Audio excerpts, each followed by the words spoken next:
శ్రీ గురుభ్యో నమః. ఓం శ్రీ విఘ్నేశ్వరాయ నమః. ఓం నమో నారాయణాయ. ఓం నమః శివాయ. ఓం నమః శివాయ. కార్తీక మాసము, కార్తీక పురాణము. ఈ రోజున 8వ రోజు. ఈ రోజున 15, 16 అధ్యాయములను పారాయణం చేద్దామండి. 15వ అధ్యాయం. జనక మహారాజా, ఈ కార్తీక మాసం శివకేశవుల ఆలయాలలో దేనియందైనా దీపారాధన, నృత్యము, గానము, దీపమాల సమర్పణ చేసిన వారు ముక్తి మోక్షాలతో తరిస్తారు. ద్వాదశి రోజున స్వామివారిని ధూప దీప నైవేద్యాదులతో ఆరాధించిన వారు విష్ణు సన్నిధిని పొందుతారు. ఇతరులు పెట్టిన దీపం పైకి పెట్టి ఆ జ్యోతిని ప్రజ్వలింప చేయటం వల్ల వారి పాపాలన్నీ ఆ తీబాగ్నిలో భస్మమైపోతాయి. ఆరిన దీపాన్ని వెలిగించిన వారి పుణ్యం అపారం. అట్టి వారిని సందర్శించిన వారి పాపాలు కూడా సైతం భస్మీపటలమైపోతాయి. ఇందుకు సంబంధించిన ఇతిహాసం ఒకటి చెబుతాను, వినవలసింది అని అన్నాడు వశిష్ఠుడు. మహారాజా, సరస్వతీ నదీ తీరంలో ఒక శిథిల దేవాలయం ఉండేది. అక్కడకు నిష్ఠాకర్మిష్ఠుడైన ఒక యోగీంద్రుడు వచ్చాడు. అది కార్తీక మాసం. మానవ ధర్మ ఆచరణాలైన జప, తప, స్నాన, సంధ్యాదులకు అనువుగా ఉంటుందని ఆ ఆలయాన్ని పరిశుభ్రం చేశాడు. ముగ్గులు పెట్టాడు. పక్క గ్రామానికి వెళ్లి ప్రమిదలు, నూనె, ఒత్తులు కొని తెచ్చాడు. దైవ సన్నిధిలో 12 ప్రమిదలను వెలిగించి స్వామికి కైంకర్యం చేశాడు. ఇలా నిత్యం చేస్తూ తమ నియమనిష్టలను అనుసరిస్తున్నాడు ఆ కర్మిష్టి. ఆ ఆలయంలోని కలుగులో ఒక ఎలుక ఉండేది. ఆనాడు కార్తీక శుద్ధ ద్వాదశి. ఆనాడు తినడానికి ఏమీ దొరక్క ఏమైనా దొరుకుతుందేమో అని ఆలయం చుట్టూ తిరిగింది. ఎక్కడ ఏమీ లభించలేదు. ఆలయంలోని దీపాలలో కొడుగుడుతున్న ఒక ప్రమిద నుండి వచ్చే వాసనకు భ్రమపడి ఆరి ఉన్న ఒత్తిని నోట కొరుచుకొని లాగింది. తినడం సాధ్యపడక పక్క ప్రమిద వద్దకు వెళ్ళింది. నోటగల ఒత్తి వల్ల ఆ దీపం ఈ దీపంతో వెలిగింది. వెలిగిన దానిని విదిలించుకొనబోగా ఆ ఒత్తి మొదటి ప్రమిదిలో పడి ప్రజ్వరిల్లింది. ఈ ఆకస్మిక సంఘటన కారణంగా ఆ మూషికము మనుష్యాకృతిని పొందింది. అతన్ని చూసిన యోగీంద్రుడు, అయ్యా, నీవెవరని ప్రశ్నించాడు. మునీంద్ర, నేను ఈ ఆలయపు కలుగులో నివసిస్తున్న ఎలుకను. ఎంత కాలంగానో ఏ కారణంగానో ఉన్నానో తెలియదు. మీరు పెట్టిన దీపతోరణంలో ఆరిన దీపాన్ని నోట కరుచుకొని ఆవల ప్రమిదను తాకగా నా నోట ఉన్న ఒత్తి మండగా ఆరి ఉన్నట్టి ప్రమిదిలో విడిచాను. తక్షణమే నేను మనుష్యాకృతిని పొందాను అని వివరించాడు. ఆ మాటలు విని దివ్య దృష్టితో ఆ మూషిక పూర్వజన్మ వృత్తాంతాన్ని గమనించాడు. అయ్యా, నేడు కార్తీక శుద్ధ ద్వాదశి. తినడానికి ఏమీ దొరకక వస్తున్నావు. ఆహారాన్వేషణ చేస్తూ ఆలయం చుట్టూ ప్రదక్షిణ చేశావు. స్వామి సన్నిధానంలో ఉన్న దీపజ్వాలను చూచి అందు ఆరి ఉన్న ప్రమిదిలోని ఒత్తిని తినదగిన దన్న భ్రమతో నోటిని కరిచి ఆవలికి కదలగా ఆ ప్రమిద జ్వాలతో ఈ ఒత్తి జ్వలించింది. ఈ విధంగా దీప ప్రజ్వల పుణ్యం నీకు సిద్ధించింది. నీ పాపాలన్నీ పటాపంచలైపోయాయి. మానవాకృతిని పొందావు. పూర్వజన్మలోని పాప ఫలమే నిన్నిలా మూషికంగా జన్మనెత్తునట్టు చేసింది. అంతటా మనుష్యాకృతిని పొందిన దివ్య స్వరూపుడు, అయ్యా యతీంద్ర స్వామి, కేవలం నేనొక ఎలుకను. అల్పజీవినైన నాకు ఈ దుర్లభమైన మోక్షము ఎట్లా సిద్ధించింది? పూర్వజన్మలో నేనెవర్ని? నేను చేసిన పుణ్యమేమి? ఎందువలన నేను ఎలుక జన్మ ఎత్తవలసి వచ్చింది? నేను మరలా ఇటు దివ్య పురుషుడు అనుటకు కారణం ఏమిటి? నా యందు దయ ఉంచి ఈ ప్రశ్నలకు సమాధానం చెప్పవలసిందిగా ప్రార్థించుచున్నాను.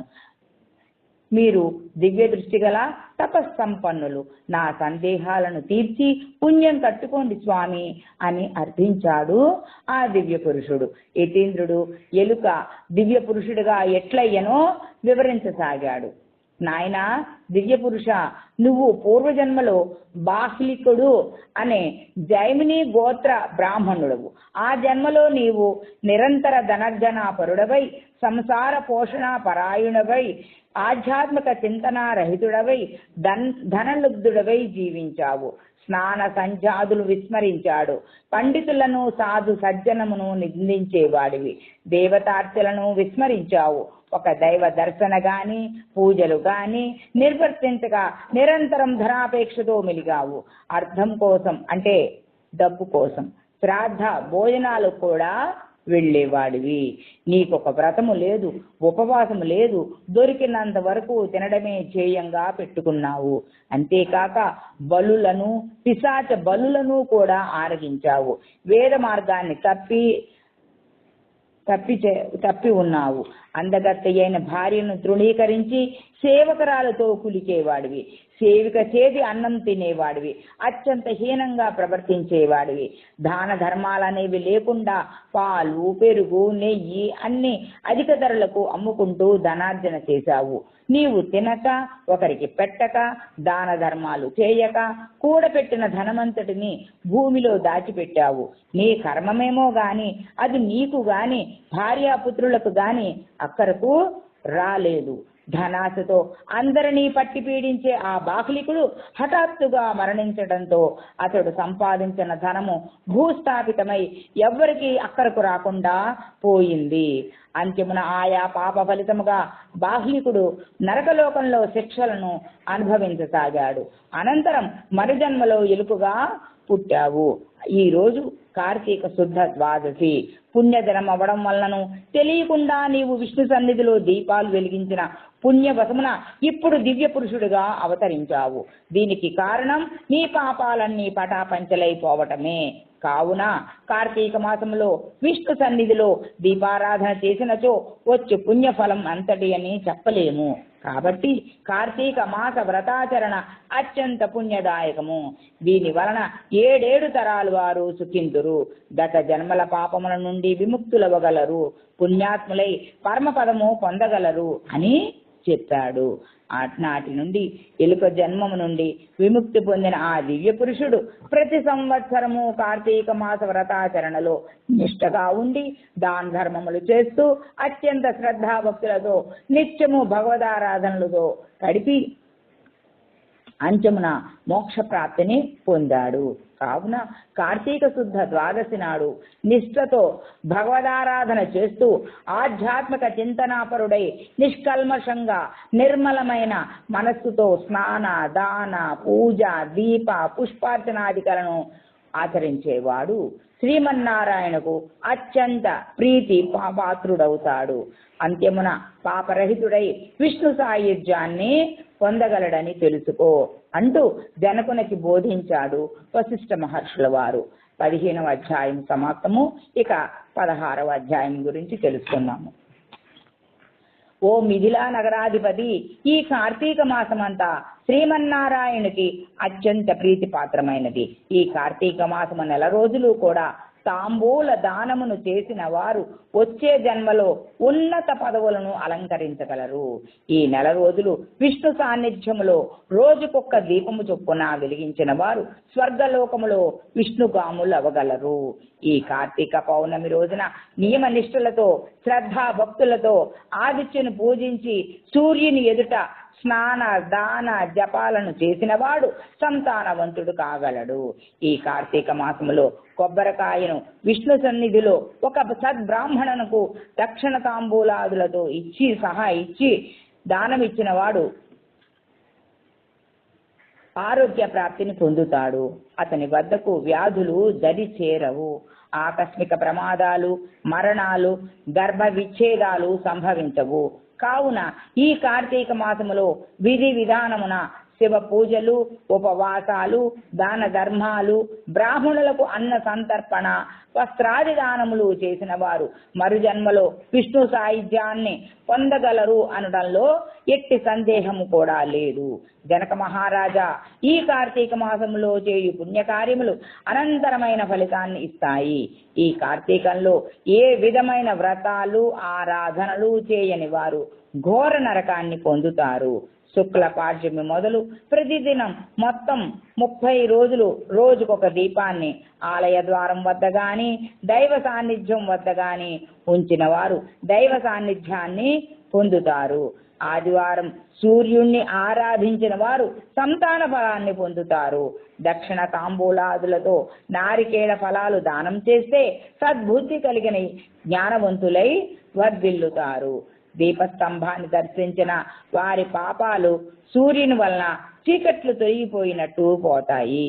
కార్తీక మాసంలో ఆలయానికి ఎదురుగా రాతితో గాని మానుతో గాని స్తంభాన్ని పాతి దానిపై సాలి ధాన్యం పిల్లలు గల ప్రమిదలో నేతిని పోసి దీపమును పెట్టడమే దీపస్తంభ ప్రతిష్ట.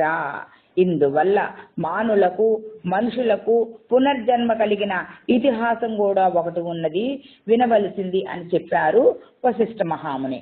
మాతంగ మహర్షి ఆశ్రమంలోని విష్ణువాలయానికి ఒక కార్తీక మాసంలో మునులు వచ్చి షోడశోపచారములతో స్వామిని సేవిస్తూ కార్తీక వ్రతాన్ని చేస్తున్నారు.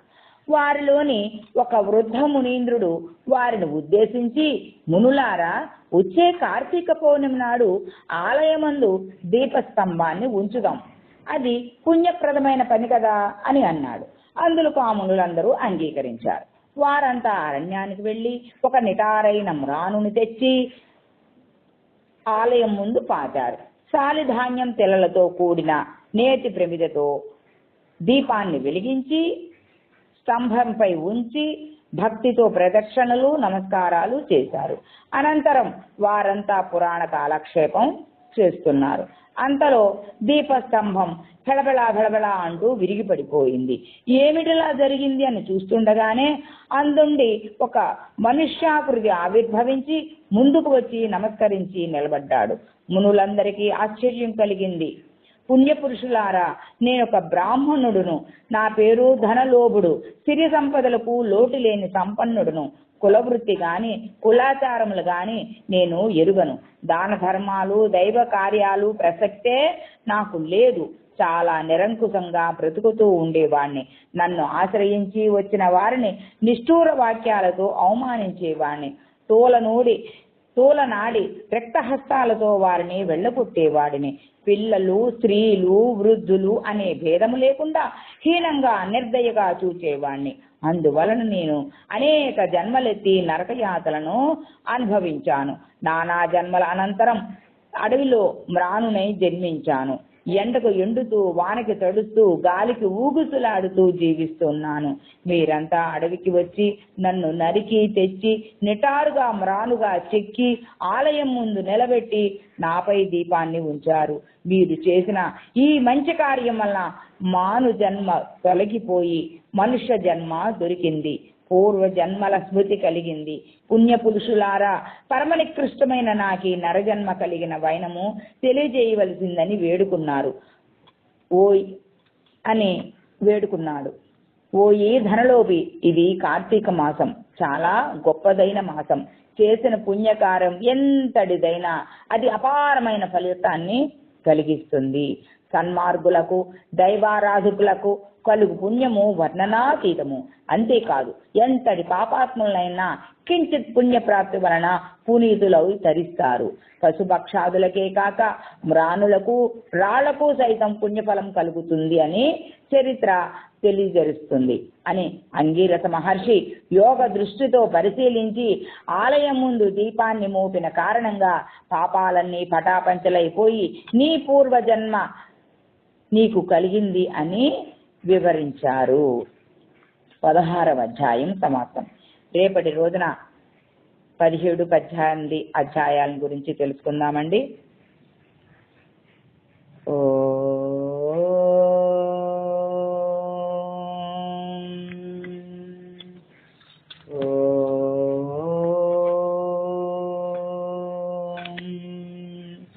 నమః శివాయ.